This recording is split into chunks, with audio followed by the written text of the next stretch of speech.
Hello friends, स्वागत है आपका हमारा जी के चैनल में। आज हम इस वीडियो में दिल्ली सल्तनत से रिलेटेड सभी इंपॉर्टेंट क्वेश्चनों को डिस्कस करेंगे जो लास्ट ईयर के एग्जामों में पूछे गए हैं और आने वाले एग्जामों के पॉइंट ऑफ व्यू से बहुत ही ज़्यादा इंपॉर्टेंट है।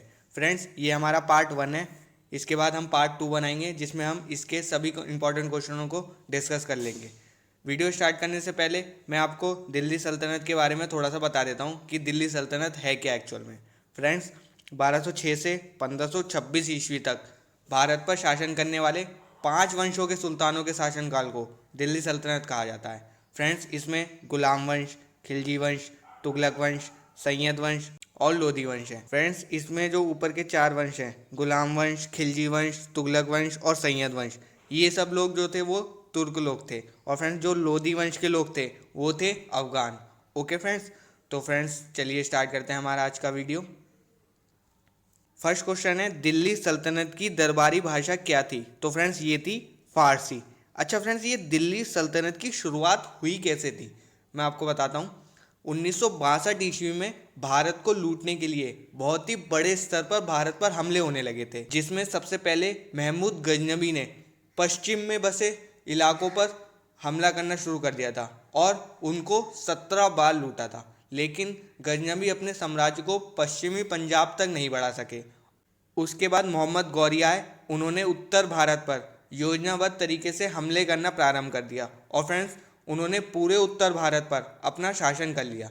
उसके बाद फ्रेंड्स, कुतुबुद्दीन ऐबक आए जो मोहम्मद गौरी के ही गुलाम थे। उन्होंने दिल्ली की सत्ता संभाली और वो दिल्ली के पहले सुल्तान बन गए। ओके फ्रेंड्स, और उन्होंने ही दिल्ली सल्तनत की स्थापना करी। ओके फ्रेंड्स, इंपॉर्टेंट है, कई बार पूछा जाता है कि दिल्ली सल्तनत की स्थापना किसने करी, तो आप ध्यान रखिए, दिल्ली सल्तनत की स्थापना करी थी कुतुबुद्दीन ऐबक ने।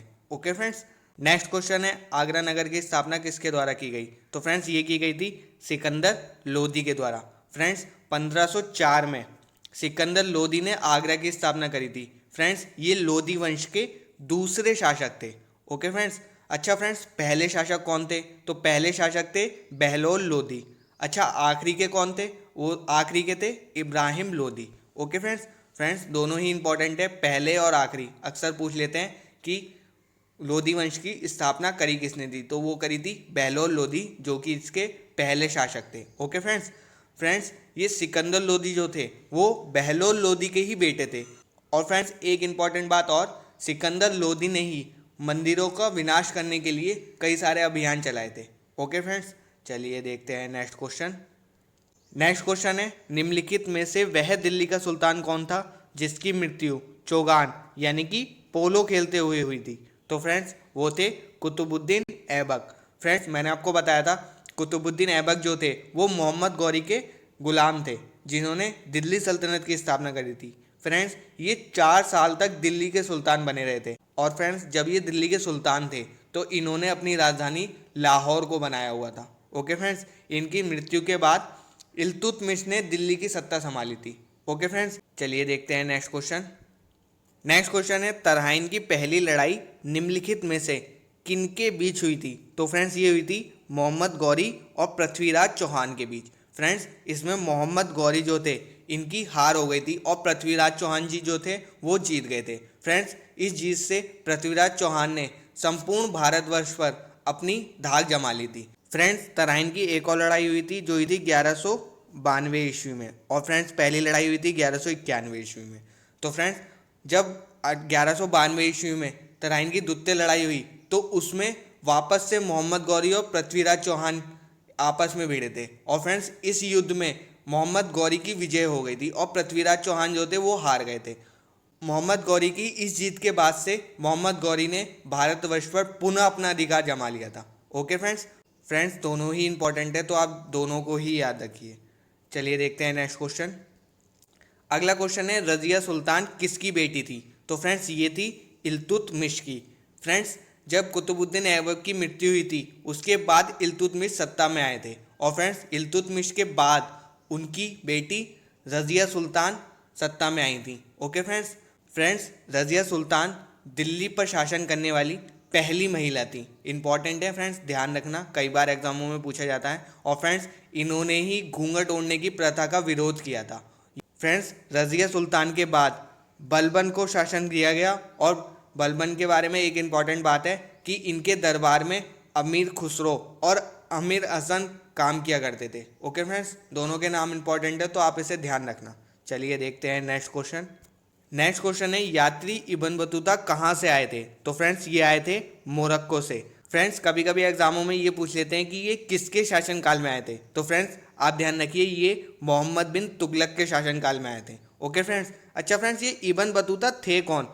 फ्रेंड्स ये इब्न बतूता एक अफ्रीकी यात्री थे और एक बहुत बड़े लेखक थे जिन्हें अलग अलग जगहों की यात्रा करना बहुत ही पसंद था। इन्होंने मोहम्मद बिन तुगलक के कला और साहित्य के बारे में बहुत सुना था। तो फ्रेंड्स ये उनसे आकर्षित होकर दिल्ली इनसे मिलने चले आए थे। मोहम्मद बिन तुगलक इनसे मिलकर इनकी बुद्धिमत्ता से बहुत प्रभावित हुए थे और फ्रेंड्स इन्हें दिल्ली का न्यायाधीश नियुक्त कर दिया गया था। फ्रेंड्स ये जो है 9 वर्ष तक दिल्ली में रहे थे। ओके फ्रेंड्स, चलिए देखते हैं नेक्स्ट क्वेश्चन। नेक्स्ट क्वेश्चन है लोधी वंश का अंतिम शासक कौन था? तो फ्रेंड्स इस क्वेश्चन को मैंने क्वेश्चन नंबर 2 में डिस्कस करा था।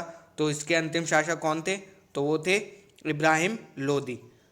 फ्रेंड्स मैंने आपको बताया था लोधी वंश की स्थापना किसने करी थी? तो वो करी थी बहलोल लोधी।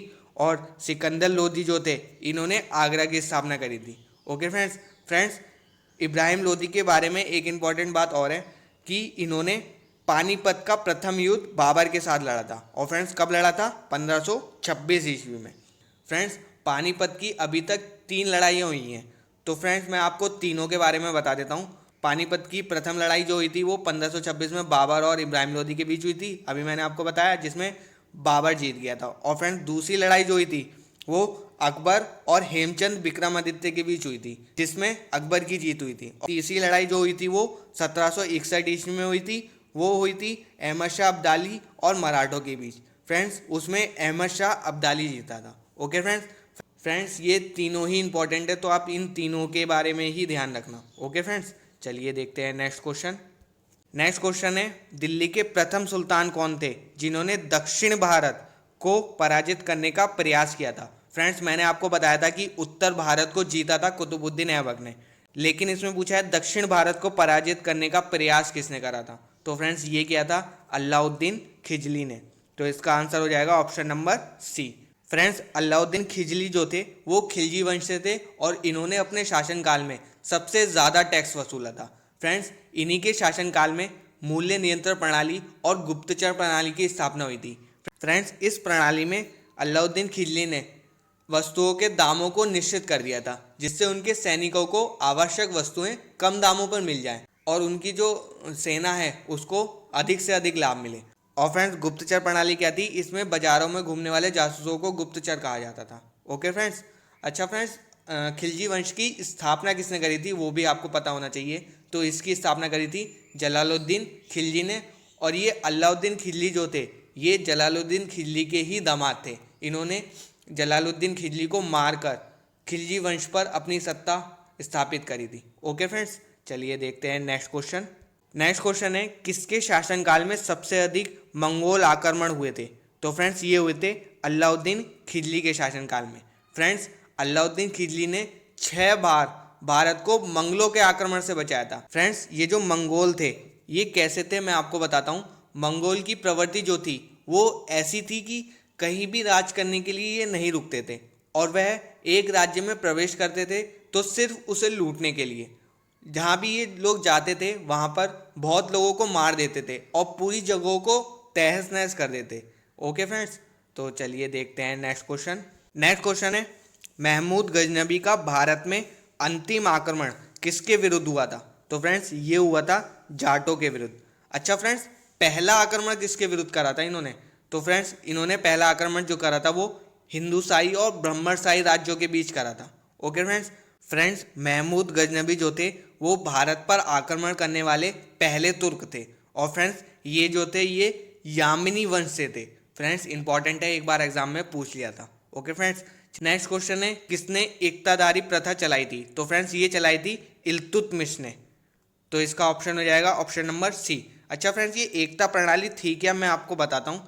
फ्रेंड्स ये एक ऐसी प्रणाली थी जिसमें सुल्तानों ने अपने प्रशासनिक और सैनिक व्यवस्था का संगठन किया था। और फ्रेंड्स इसके अंतर्गत सैनिकों और राज्य अधिकारियों को वेतन के बदले भूमि दान में दी जाती थी। फ्रेंड्स, जो इल्तुतमिश थे इन्होंने इसके अलावा तुर्क-ए-चलगाही और कुतुब मीनार का निर्माण कार्य पूरा कराया था। ओके फ्रेंड्स, चलिए देखते हैं नेक्स्ट क्वेश्चन है, लाख बख्श के नाम से जाना जाने वाला भारतीय शासक कौन था? तो फ्रेंड्स, ये थे कुतुबुद्दीन ऐबक। फ्रेंड्स, कुतुबुद्दीन ऐबक को उनकी दानवीरता के कारण लाख बख्श के नाम से जाना जाता था। ओके फ्रेंड्स, चलिए देखते हैं नेक्स्ट क्वेश्चन। अगला क्वेश्चन है, भारत में गुलाम वंश का संस्थापक कौन था? तो फ्रेंड्स, गुलाम वंश की स्थापना करी थी कुतुबुद्दीन ऐबक ने और इसी के बाद से दिल्ली सल्तनत की शुरुआत हुई थी। ओके फ्रेंड्स, तो इंपॉर्टेंट है, आप ध्यान रखना। चलिए देखते हैं नेक्स्ट क्वेश्चन है, कुतुब मीनार के कार्य को किसने पूरा कराया था? तो फ्रेंड्स, ये कराया था इल्तुतमिश ने। ध्यान रखिए दोस्तों, कुतुब मीनार की जो नींव रखी थी वो रखी थी कुतुबुद्दीन ऐबक ने और जो निर्माण कार्य पूरा कराया था वो कराया था इल्तुतमिश ने। तो फ्रेंड्स, दोनों में कंफ्यूज मत होना। बच्चे अक्सर कुतुबुद्दीन ऐबक लगाए आते हैं कि कुतुब मीनार का निर्माण कराया था कुतुबुद्दीन ऐबक ने, जो कि गलत है। ओके फ्रेंड्स, तो आप दोनों चीज़ों में कंफ्यूज मत होना और दोनों चीज़ों को ध्यान रखना। अच्छा फ्रेंड्स, ये कुतुब मीनार की जो ऊंचाई है वो कितनी है? तो फ्रेंड्स, इसकी ऊंचाई है 73 मीटर और ये नई दिल्ली में स्थित है। ओके फ्रेंड्स, चलिए देखते हैं नेक्स्ट क्वेश्चन है, निम्नलिखित में से दिल्ली का पहला तुगलक सुल्तान कौन था?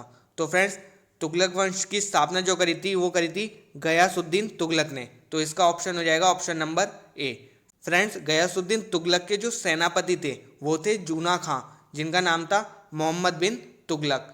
ओके फ्रेंड्स, गयासुद्दीन तुगलक के बाद मोहम्मद बिन तुगलक ही अगले शासक बने थे। गयासुद्दीन की जो मृत्यु हुई थी वो एक लकड़ी के झोपड़े से दबकर हुई थी। और फ्रेंड्स, ये लकड़ी का झोपड़ा जो है वो जूना खां यानी कि मोहम्मद बिन तुगलक ने बनाया था। ओके फ्रेंड्स, कभी कभी एग्जामों में इसके अंतिम शासक भी पूछ लेते हैं कि तुगलक वंश के अंतिम शासक कौन थे। तो फ्रेंड्स, तुगलक वंश के अंतिम शासक थे महमूद तुगलक।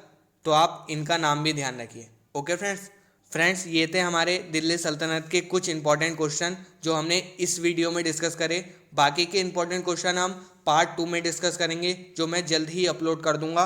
फ्रेंड्स, अगर आपको इन क्वेश्चनों में किसी भी प्रकार का डाउट है तो आप नीचे कमेंट बॉक्स में बता सकते हैं। और अगर आपको हमारा वीडियो पसंद आया तो हमारे वीडियो को लाइक और शेयर ज़रूर कर दें और हमारे चैनल हमारा जीको को सब्सक्राइब करके बेल आइकन को दबा लें, जिससे कि नई नई वीडियो की नोटिफिकेशन आपको मिल जाए। Thank you.